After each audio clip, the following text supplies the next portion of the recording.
Phenomenal kung ituring ng ilang kandidato sa pagkasenador ang pinangunahang laban sa illegal na droga ni dating Pangulong Rodrigo Duterte. Ito ang naging komento ng mga senatorial aspirant na sumalang sa sukatan program ng SMNI. Narito ang balita ni Paul Montibon. Aminado ang independent senatorial aspirant na si Attorney Angelo de Alban na tagumpay ang drug war campaign ng Duterte administration.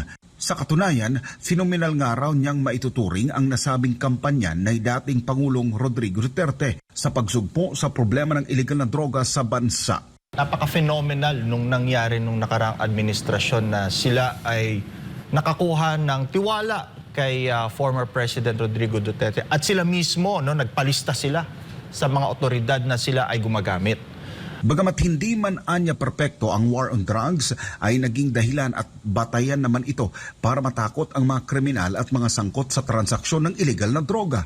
Sa ilalim rin ng Pangulong Duterte, nakita ang kagustuhan ng mga apektado ng illegal na droga na sumailalim sa rehabilitasyon dahil na rin sa suporta ng pamahalaan noon. Siguro kung meron tayong gagawing batas dyan, ay dapat mapondohan yung rehabilitation nila. Kasi kung sila ay nagpalista, ibig sabihin, tinatanggap nila na sila ay drug user. That's one.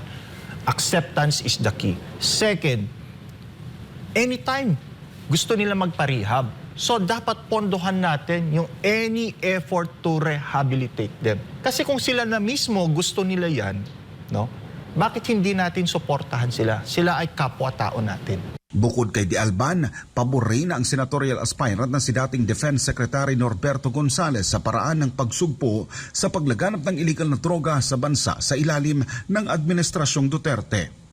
Pero talagang phenomenal ang nangyari ng panahon ni President Duterte. Na lahat ng gumagamit ng droga, kinabahan at naghangad na pumunta sa mga pulis. Daan-daang libo ang nakita natin ang talagang naglabasan. Yun sa akin, phenomenal yun na epekto ng war on drugs. May mga sinasabing abuso. Pero very important sa atin that for the first time in the nation's history, na halos lahat na gumagamit ng droga lumabas. Parehong sumalang sa ikalawang episode ng senatorial interview Karapat-Dapat Ka Ba program ng SMNI, sina Attorney De Alban at former Defense Chief Gonzales. Para sa Diyos at sa Pilipinas kong mahal, nag-uulat Paul Montibon, SMNI News.